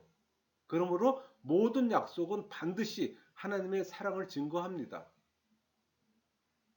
악한 자들이 하나님의 은혜를 받으면서도 도리어 더 큰 심판을 받게 된다고 해서 이 사실에 또 다른 점이 생기는 건 아니에요. 그들은 은혜가 하나님의 손으로부터 온다는 것을 생각하지도 않고 인정하지도 않아요. 그 약속은 우리 마음에 믿음을 일으킬 때 처음으로 그 효과를 나타내는 것이지만 우리의 배신 때문에 또 약속의 힘과 특성이 소멸되는 일은 절대 없습니다. 그래서 약속을 통해 사람들이 은혜를 받을 뿐만 아니라 그것에 대해서 생각하라고 하나님은 재촉하시는 거예요. 이것은 하나님께서 사랑을 선언하는 겁니다. 따라서 모든 약속이 우리에 대한 하나님의 사랑을 증거한다는 것을 인식해야 하는 거예요. 33장 말씀은 성령을 통해서 우리의 신앙에 효과를 나타낸다. 여러분, 성령의 조명이 없으면 말씀은 아무것도 할 수가 없어요. 분명한 것은 믿음이 인간의 이해력을 초월한다는 겁니다. 그리고 우리의 영혼이 성령의 능력으로 강화되고 지원받지 않는다면 우리의 지성이 성령에 의해 조명받는 것으로도 부족해요. 여러분, 믿음은 두 방면으로 하나님의 특이한 선물이에요. 그 사람의 지성은 정화되어서 하나님의 진리를 맛볼 수 있게 해줘요. 또 그 진리 안에 심령을 고정되도록 해주고. 그러니까 성령은 믿음을 불러일으킬 뿐만 아니라 점차적으로 성장하게 해줘요. 또 우리를 믿음으로 인해 또 천국에 도달하게 인도하고. 우리 디모데후서 1장 14절 우리 안에 거하시는 성령으로 말미암아 내게 부탁한 아름다운 걸 지키라. 이렇게 바울은 말했습니다. 또 우리는 사도 바울이 듣고 믿음으로 성령을 받는다고 이 한 말을 쉽게 설명할 수가 있어요. 갈라디아 3장 2절 내가 너에게 다만 이것을 알려노라. 너희가 성령을 받은 것이 율법의 행위로냐 혹은 듣고 믿음으로냐. 성령의 선물이 하나뿐이었다면 사도 바울이 성령을 믿음의 결과라고 하는 것은 아마 불합리한 말이 되었을 겁니다. 왜? 성령은 믿음의 근원이며 원인이기 때문에. 그러나 사도 바울은 하나님께서 교회에 여러 가지 은사를 주셔서 교회를 장식하시며 끊임없이 믿음을 더하심으로써 교회를 완전하게 만드신다고 하면서 그 여러 가지 은사를 열거했어요. 그러므로 우리가 그런 선물을 받을 수 있도록 준비해 주는 일들을 바울이 믿음이라고 하는 것은 조금도 이상하지 않아요. 33. 성령만이 우리를 그리스도께로 인도하신다. 여러분 인간의 이성으로는 하나님 뜻을 아는 자가 없잖아요. 고린도 전서 2장 11절 하나님의 일도 하나님의 영 외에는 아무도 알지 못하느니라.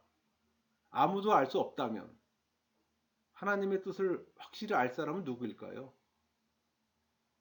그리고 우리가 현재 눈으로 보는 사물에도 하나님의 진실성을 잘 믿지 못하면서 하물며 눈으로 볼 수도 없고 이해력으로도 파악할 수 없는 일을 하나님께서 약속하실 때 어떻게 하나님의 진실성이 확고부동할 수 있을까 하는 질문이 나올 수 있잖아요.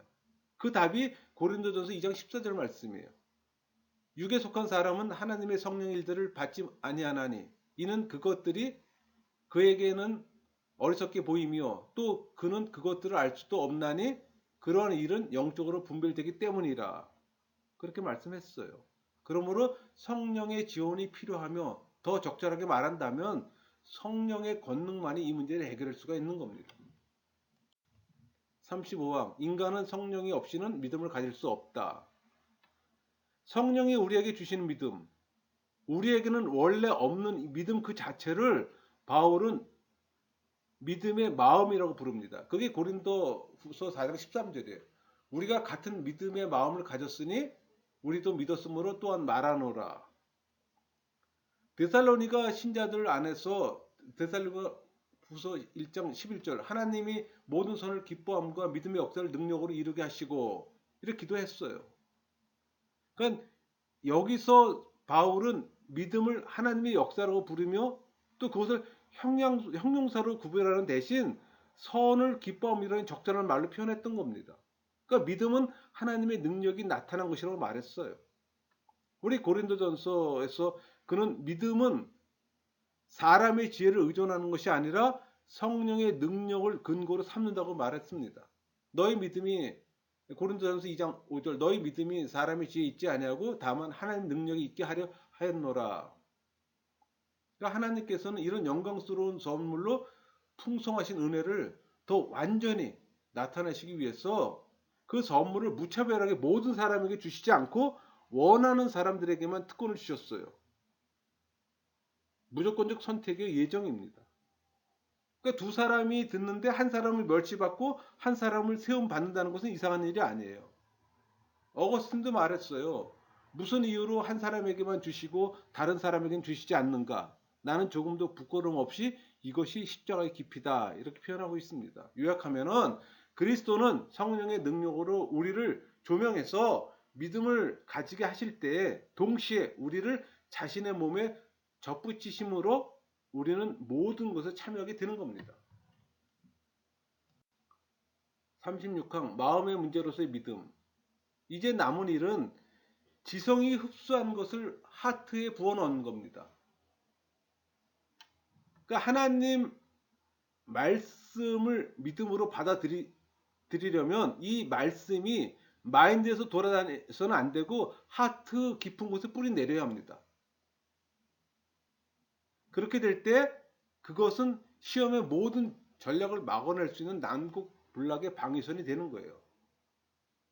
그러나 성령의 조명이 지성의 진정한 이해력을 준다면 하트에 확신을 주는 것 또한 성령의 능력임은 분명합니다. 여러분, 성령이 인치신 일을 맡으셔서 이미 하트에 어떤 확실성을 심어준 그 마음, 그 약속들이 그 마음에 인치시고 또 하트를 견고하게 확립하기 위해서 또 보증의 그 직책을 맡으셨어요. 그래서 그런 표현을 갖다 인쳤다는 얘기를 하는 겁니다. 그 인쳤다는 표현은 이 의지에 하는 그 성령께서 인치시는 거예요. 그럴 때 담대함이 생기는 거고 확신이 생기는 겁니다.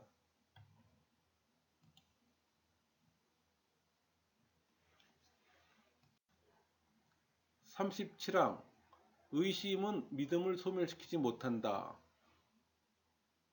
여러분, 믿음은 여러 가지 의심에 시달려 또 신자들의 마음은 평안할 때 거의 없어요. 적어도 항상 평화로운 상태를 즐기지 못한다는 겁니다. 그러나 어떤 공격 무기가 신자들의 마음을 흔들지라도 그들은 또 시험의 골짜기에서 다시 일어설 것이고 또 망대 위에 굳게 설 겁니다. 우리가 시편에 있는 말씀을 굳게 잡고 있으면 이 확신만이 믿음을 키워주며 또 믿음을 보호해요. 우리 시편 46편 1절, 2절, 3절 볼까요? 하나님은 우리의 피난처시요 힘이시니 환난 중에 만날 큰 도움이시라. 그러므로 땅이 변화하든지 산이 흔들려 바다 가운데 빠지든지 바닷물이 솟아나고 뛰놀든지 그것이 넘침으로 산이 흔들릴지라도 우리는 두려워하지 아니하리로다. 다른 시편들도 아름다운 평화를 또 찬양합니다. 38항 신앙의 확신에 관한 스콜라 철학의 오류. 이 스콜라 철학은 당시 그 로마 카톨릭 쪽에 많은 영향을 줬습니다.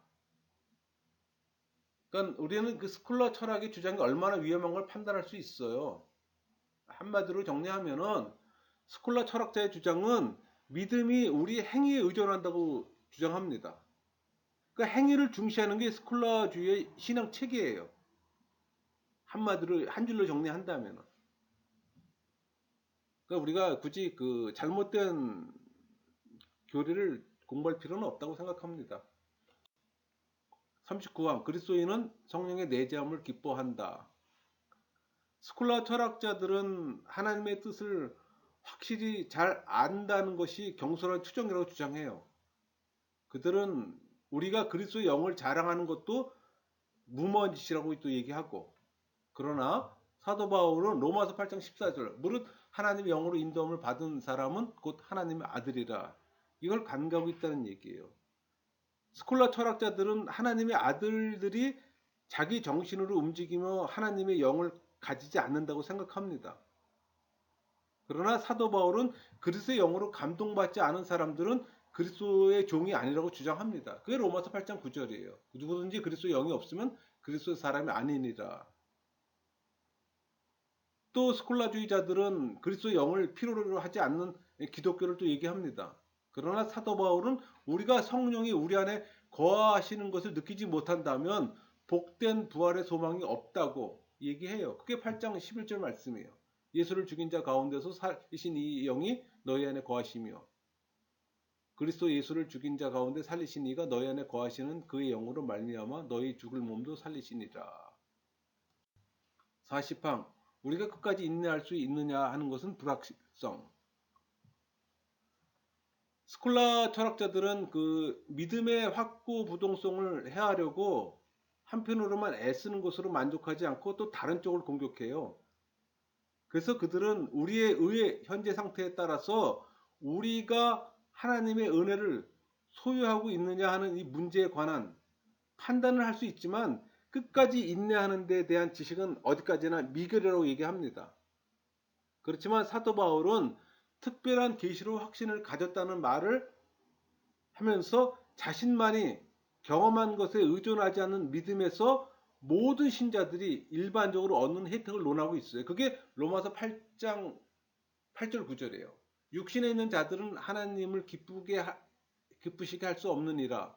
만일 너희 속에 하나님의 영이 거하시면 너희가 육신에 있지 아니하고 영에 있나니 누구든지 그리스도의 영이 없으면 그리스도의 사람이 아니라. 핵심은 성령의 내점을 경험하느냐 못하느냐예요. 성령 세례 받은 사람은 끝까지 인내할 수 있는 거고, 성령 세례 받지 못하면은 끝까지 인내할 수가 없는 겁니다. 그래서 우리가 성령론에 대한 바른 이해함이 필요한 게 바로 그거예요. 근데 여러분, 우리 지금 공부하는 이 3장이, 3권이, 기독교 강요의 3권이 성령에 관한 내용이에요. 근데 성령에 관한 내용의 핵심이 믿음이에요. 그러니까 이거에 대한 바른 인식이 필요하다는 얘기죠. 그러니까 이거에 대한 바른 인식이 있게 되면 스콜라주의나 로마 카톨릭 쪽에서 얘기하는 것들을 이론적으로 반박할 수가 있는 거죠. 42랑 히브리서 11장 1절에 있는 믿음. 여러분, 믿음의 본질을 분명히 표현하려면 그 믿음에 합당한 기초가 되는 이 소망의 내용을 말하는 것이 제일 좋아요. 그 소망을 제거한다면 믿음은 완전히 무너져요. 그러므로 이 사실을 근거로 믿음을, 그 히브리서 기자는 11장 1절에 믿음은 바라는 것의 실상이요 보이지 않는 것들의 증거니라고 가르칩니다. 그런데 그 성경 기자가 사용한 실상, 헬라어로 히포스타시스입니다. 이 말은 경건한 자들이 기댈 수 있고 쉴 수 있는 기둥 같은 걸 의미해요. 일종의 밑받침 같은 걸 의미하는 겁니다. 이렇게 되면은 믿음은 하나님의 약속들을 확고하게 붙잡는 겁니다. 다른 말로 바꾼다면은 하나님께서 우리들에게 언약하신 것들을 확실하게 또 안전하게 소유한 것이 믿음이라고 할 수 있어요. 그러니까 믿음은 나타나지 않는 것들의 증거요. 보이지 않는 것들을 보는 겁니다. 그러니까 희미한 것들의 명쾌함이요. 없는 것들의 존재며 감춰진 걸 드러내는 거예요. 그러니까 실제로 하나님의 약속들을 우리가 인식할 수 없는 겁니다. 하나님의 말씀을 통해서만 볼 수 있는 거예요. 그러니까 하나님께서 말씀하시는 것이 무엇이나 이미 실행된 것, 뭐 실현된 것으로 간주하리만큼 우리는 하나님의 말씀을 진실하다고 확신해야 하는 겁니다.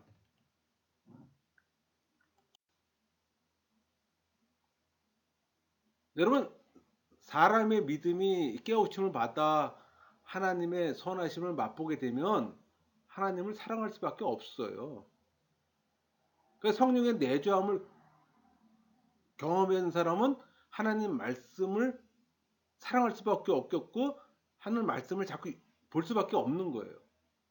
그러니까 하나님이 간직하신 그 풍성한 행복을 알게 되면 하나님을 경외하는 자들은 큰 감동을 받지 않을 수가 없습니다. 또 한 번 감동을 받으면 그 사람은 그 행복감에 압도되어서 끌려가게 되는 거고. 그래서 사도 바울이 신자들의 자랑으로 부른 양심의 증거를 세 가지로 얘기하고 있습니다. 그러니까 하나님의 자비를 떠나서는 죄의 용서를 받지 못한다고 믿어야 하는 겁니다.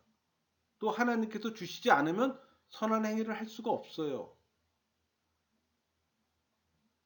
또 값없이 주시지 않으면 영생도 행위의 공로로서는 얻을 수가 없는 겁니다. 더 부언하면 이런 것들로서 충분한 것이 아니고 이것들은 아직 믿음의 시초예요. 왜냐하면 하나님이 아니면 죄를 용서할 수 없다고 믿는 것과 동시에 죄가 용서되려면 구원이 우리를 위해서 준비되어 있다는 것도 믿어야 하는 겁니다.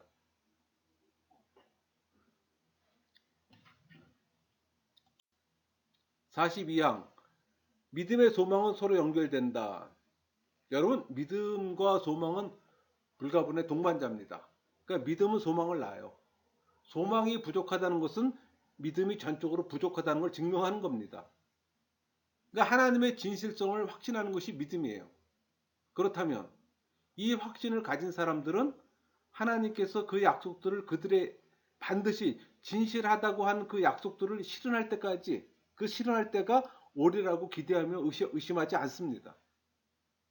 간단히 말하면 소망은 하나님께서 진실하게 약속하셨다고 믿는 일에 대한 기대예요. 이와 같이 믿음은 하나님을 진실하시다고 믿으며, 또 소망은 하나님의 진실성이 밝히 나타날 때를 기다리는 겁니다. 즉 믿음은 하나님을 우리의 아버지라고 믿으며, 또 소망은 그가 우리에 대해서 항상 아버지가 되시리라고 예상하는 거예요. 여러분, 믿음은 우리가 영생을 받았다고 믿으며 또 소망은 영생이 언젠가는 나타나리라고 예상하는 겁니다. 그래서 믿음은 소망의 토대요. 소망은 믿음에 영향을 주며 힘을 줘요. 상관관계를 설명하는 겁니다. 그러니까 하나님의 약속들을 믿는 사람이 아니면 하나님에게서 아무것도 기대할 수 없는 것 같이 우리 약한 믿음은 오래 참는 소망과 기대에 의해서 지지되고 조성되어야 하는 겁니다. 그렇지 않으면 믿음은 무력해지고 희미해져요. 그래서 바울이 우리는 소망으로 구원을 받는다고 하는 겁니다. 그게 로마서 8장 24절 말씀이에요. 우리가 소망으로 구원을 얻었으며 보이는 소망이 소망이 아니니 보는 것을 누가 바라리요.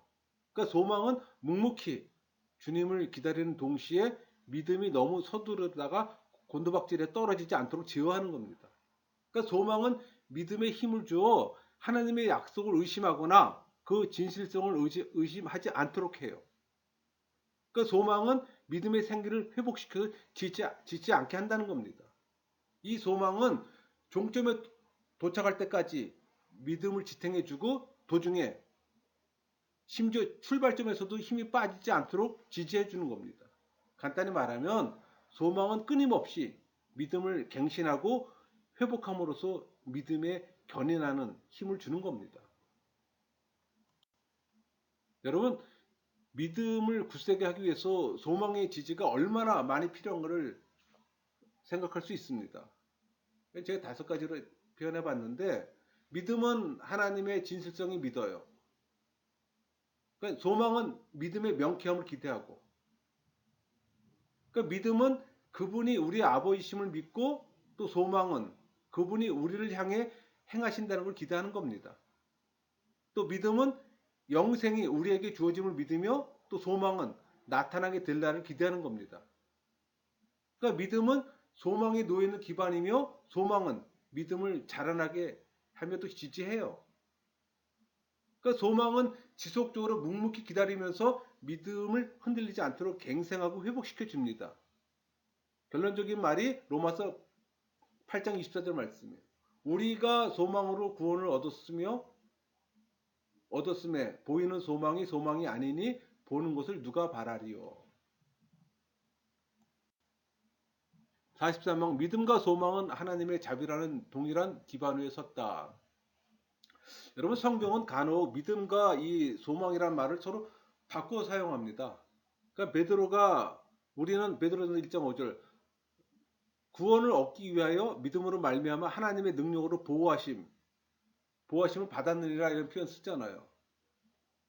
구원을 얻기 위해 믿음으로 말미암아 하나님의 능력으로 보호하심을 입었다고 가르칠 때 그는 소망에 해당하는 것을 믿음이라고 해요. 그러나 그것은 잘못이 아닙니다.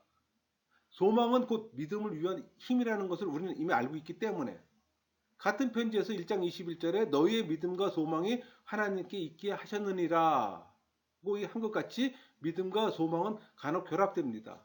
또 다른 구절에서 사도 바울은 부정확하긴 하지만 같은 뜻으로 말해요. 갈라디아서 5장 5절 우리가 성령으로 믿음을 따라 의의 소망을 기다리노니, 다시 말하면 값없이 주시는 사랑에 관한 이 복음의 증거를 받아들임으로써 우리는 지금 소망 밑에 숨어 있는 것을 하나님께서 밝히 보여주실 때를 기다리기 때문입니다.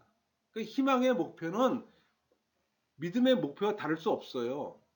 그 믿음의 유일한 목표는 하나님의 자비라는 것을 분명히 설명해 줬습니다. 저희가 지금 같이 2장 믿음의 정의의 특성에 대해서 저희가 설명을 했는데, 이걸 그냥 한마디로 요약하면은 2장을 그냥 요약하는 겁니다. 믿음의 대상은 예수 그리스도의 인격을 통한 하나님이에요. 그러니까 믿음은 지식을 동반하는데 하나님의 지식이 들어있는 하나님 말씀입니다. 또 그 안에서 힘을 얻어요. 그 믿음의 발생은 예수 그리스도 안에 있는 은혜의 약속에서 일어납니다. 그래서 그것이 들어있는 이 하나님의 말씀을 부지런히 읽고 배워야 합니다. 물론 성령의 도우심을 받아야겠죠. 믿음은 가끔 흔들리는 경우가 있는데 그때에도 말씀을 통해 다시 일어날 수 있어요. 그래서 믿음과 말씀은 불가분의 관계입니다. 다음 시간에는 3장 그 믿음의 결과인 회개를 다루고자 합니다. 강의를 마치겠습니다.